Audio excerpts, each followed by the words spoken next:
جناب حضرت ابو بکر صدیق رضی اللہ تعالی عنہ کا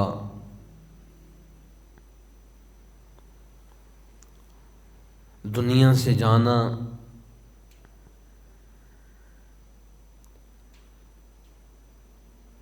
اسلام کے لیے آپ کی وہ خدمات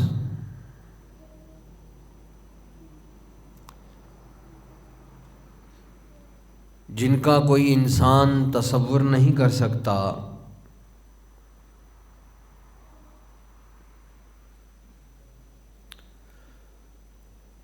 سیدنا ابو بکر صدیق رضی اللہ تعالی عنہ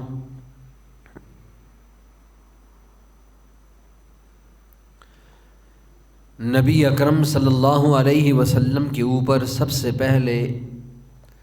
مردوں میں ایمان لانے والی جو شخصیت ہیں وہ خلیفہ اول سیدنا ابو بکر صدیق رضی اللہ تعالیٰ عنہ کی ذات گرامی ہے۔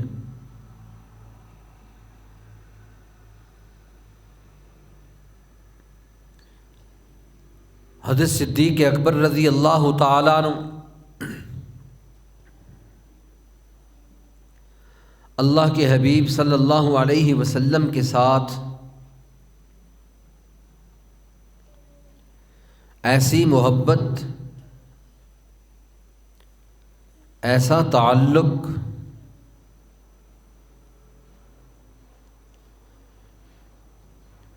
جس محبت اور تعلق پر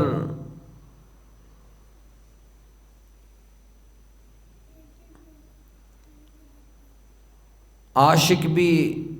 عش عش کر اٹھے،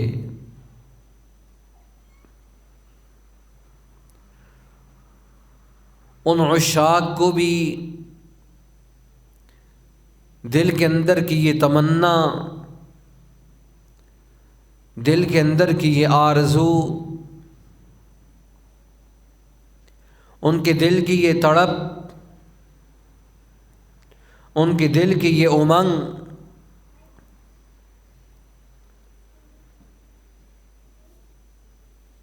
کہ کاش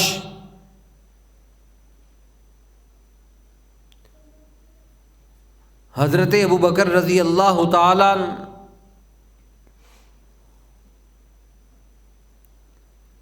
حضور کے ساتھ ایسا تعلق نبھایا کہ خلیفہ ثانی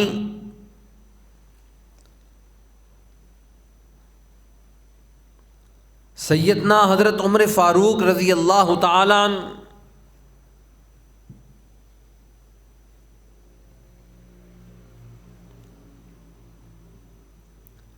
وہ بھی فرمایا کرتے تھے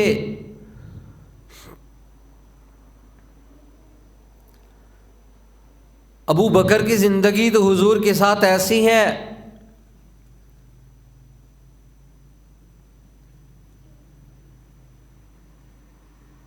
ایسی بے مثال، ایسی لازوال کہ عمر فاروق جیسی شخصیت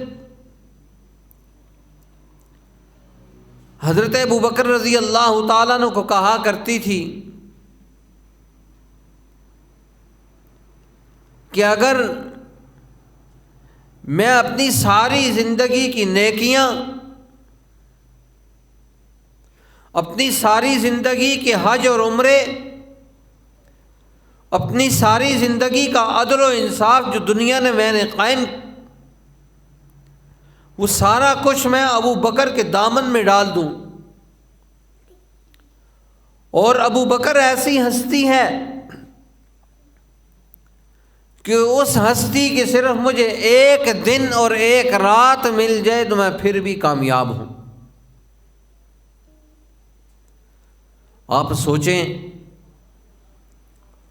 عمر فاروق رضی اللہ تعالی عنہ جن کے بارے میں نبی اکرم صلی اللہ علیہ وسلم فرماتے ہیں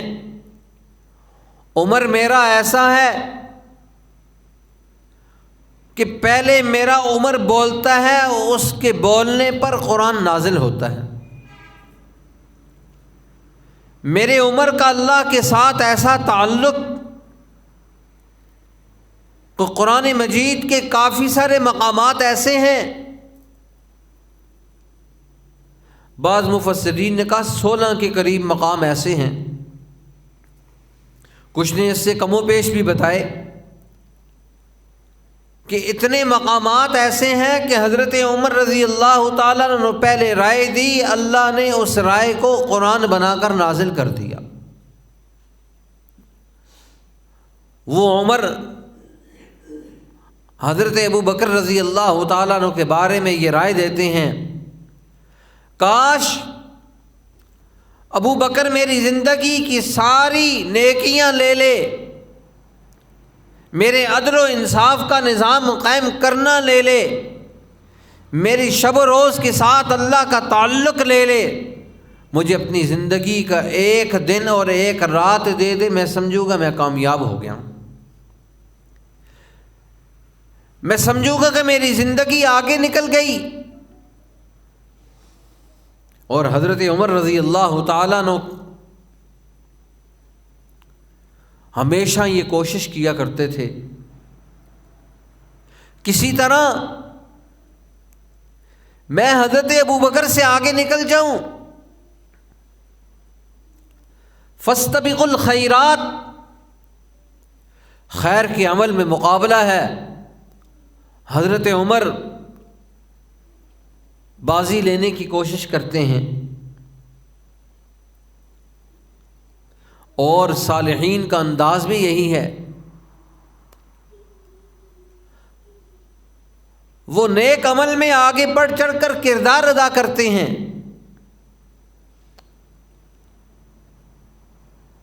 انبیاء علیہم الصلاۃ والسلام کی زندگیوں کا قرآن مجید جب نقشہ کھینچتا ہے،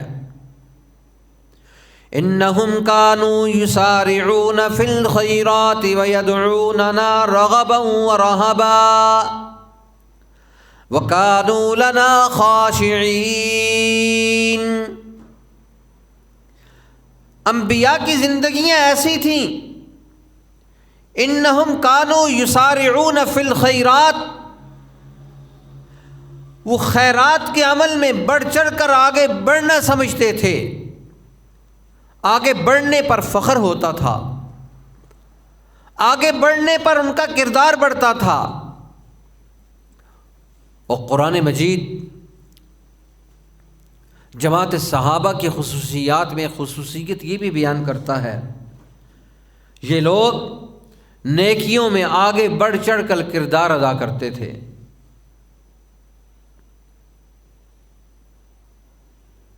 اور کیوں نہ کریں، ان کی زندگی کا محور، ان کی زندگی کا مرکز، ان کی زندگی کی تربیت نیک عمل کی بنیاد پر ہے۔ حضرت عمر رضی اللہ تعالیٰ عنہ کہنے لگے، حضرت ابو بکر مال میں کمزور ہیں اس وقت، حضور نے اعلان کیا جس کے پاس جو کچھ ہے لے آئے۔ حضرت عمر اس وقت مالی طور پر مستحکم، رسول اللہ صلی اللہ علیہ وسلم نے کہا جس کے پاس جو کچھ ہے لے آئے۔ جس صحابی کے پاس جو کچھ تھا وہ لے کر آ گیا، مدینہ میں ڈھیر لگ گیا مسجد نبوی میں۔ حضرت عمر تشریف لائے، رسول اللہ صلی اللہ علیہ وسلم نے پوچھا عمر کیا لائے؟ کہنے لگے یا رسول اللہ آدھا لے آیا ہوں اور آدھا چھوڑ آیا ہوں، گھر کا جتنا سامان تھا وہ میں نے دیکھا، آدھا گھر والوں کے لیے چھوڑ آیا ہوں اور آدھا آپ کی خدمت میں پیش کر دیا۔ آخر میں حضرت ابو بکر تشریف لائے۔ اب حضرت عمر بیٹھے ہیں اور سوچ رہے ہیں آج ابو بکر سے میں آگے نکل گیا، آج ابو بکر سے میں آگے نکل گیا۔ اب رسول اللہ صلی اللہ علیہ وسلم اور جماعت صحابہ بیٹھی ہے، رسول اللہ صلی اللہ علیہ وسلم نے سوال ہی پورا تبدیل کیا، پوچھا ابو بکر، یہ نہیں پوچھا کتنا لائے ہو، رسول اللہ نے فرمایا ابو بکر گھر میں کیا چھوڑا ہے؟ عمر کہنے لگے گھر والوں کے لیے آدھا چھوڑا آدھا پیش کر دیا۔ رسول اللہ نے حضرت ابوبکر سے پوچھا اپنے گھر والوں کے لیے آپ نے کیا چھوڑا؟ تو حضرت ابوبکر رضی اللہ تعالیٰ عنہ کا جو جواب تھا وہ یہ تھا کہ یا رسول اللہ سارا کچھ لے آیا ہوں، پیچھے میں اللہ اور اس کے رسول کی محبت چھوڑ کر آیا ہوں۔ دین کے لیے قربانیاں، دین کے لیے اپنے آپ کو پیش کرنا۔ جب ہجرت کے لیے تشریف لائے، مورخین یہ کہتے ہیں جب ہجرت کے لیے حضرت ابوبکر رضی اللہ تعالیٰ عنہ نکلے تو گھر کا جتنا سامان تھا، گھر کے اندر جتنا مال اور دولت تھا، پیسہ تھا، وہ سارا رسول اللہ صلی اللہ علیہ وسلم کے لیے پیش کر دیا۔ اونٹنیاں بھی 2 پیش کر دیں۔ اب اللہ کے حبیب صلی اللہ علیہ وسلم ان کے ساتھ جا رہے ہیں تو ان کے پیچھے بیٹی، ان کے نانا پوچھتے ہیں کہ پیچھے کیا گھر کے اندر ابو بکر نے کوئی مال چھوڑا ہے کہ سارا کچھ لے کر چلے گئے؟ تو اسماء بنت ابی بکر رضی اللہ تعالی عنہ، انہوں نے، کیونکہ ابو قحافہ وہ آنکھوں سے نابینا تھے، جو حضرت ابو بکر رضی اللہ تعالیٰ عنہ کے والد تھے، آنکھوں سے نابینا تھے، تو ان کی بیٹی، ان کی حضرت ابو بکر رضی اللہ تعالیٰ عنہ کی بیٹی کہتی ہے ایک زنبیل کے اندر ٹھیکریاں تھیں، اتنیاں بنائیں، وہ اس کے اندر رکھیں اور ان کو ہاتھ لگا کے بتایا کہ بہت کچھ چھوڑ کر گئے ہیں۔ اب دیکھیں باپ ہے وہ بھی اسلام کے لیے کردار ادا کر رہا ہے، خدمت میں پیش ہے، ایک بیٹی ہے وہ بھی خدمت میں پیش ہے، اور گھر والوں کو تسلی دیتی ہے۔ بچیوں کا ایسا مزاج کہ گھر کے اندر انہوں نے ایسا تسلی کا ماحول رکھا، اسلام کے لیے ایسا کردار ادا کیا کہ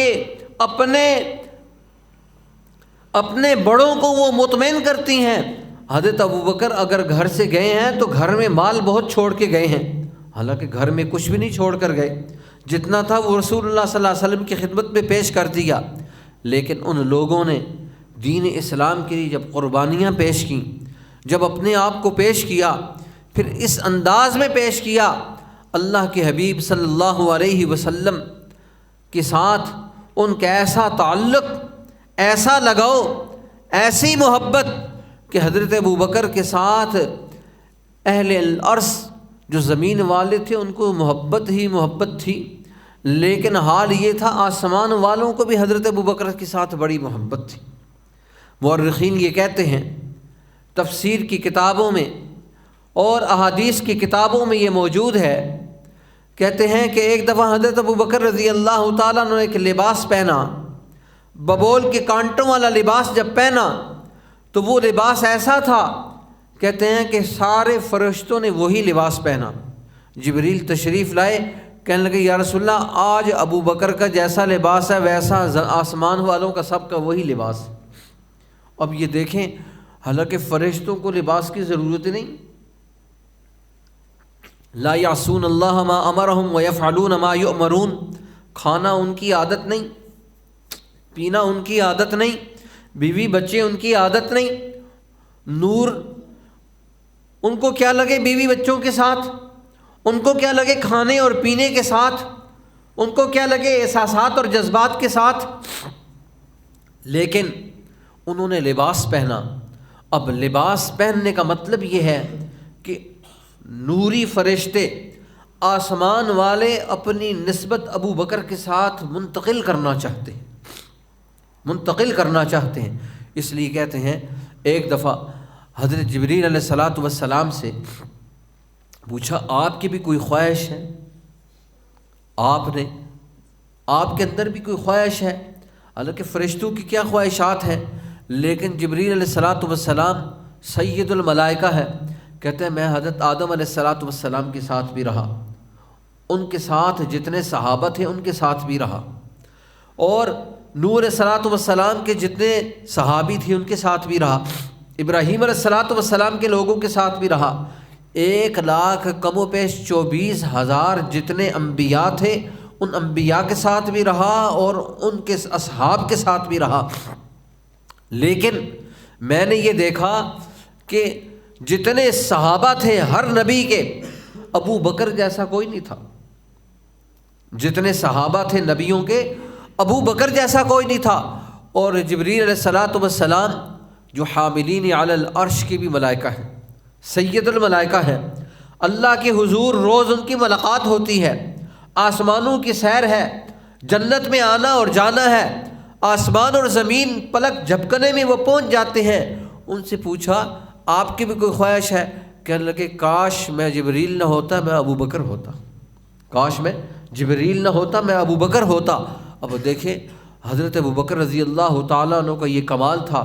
کہ نورانی فرشتے ان جیسا لباس پہننے میں فخر محسوس کرتے ہیں، اور نوریوں کا سردار سیدنا جبریل علیہ الصلاۃ والسلام وہ خواہش ہی رکھتے ہیں کاش میں سید الملائکہ نہ ہوتا، میں رسول اللہ صلی اللہ علیہ وسلم کا صحابی ابو بکر ہوتا۔ اللہ رب العزت نے یہ مرتبہ اور مقام یہ ان کو نصیب فرمایا، دین کے لیے انہوں نے کردار ادا کیا۔ اللہ رب العزت جماعت صحابہ جیسا ہم سب کو بھی کردار ادا کرنے کی توفیق نصیب فرمائے۔ انہوں نے دین کے لیے جس طرح خدمات پیش کی، اللہ ہمیں اسی طرح اپنے آپ کو پیش کرنے کی توفیق نصیب فرمائے۔ وآخر دعوانا الحمدللہ رب العالمین۔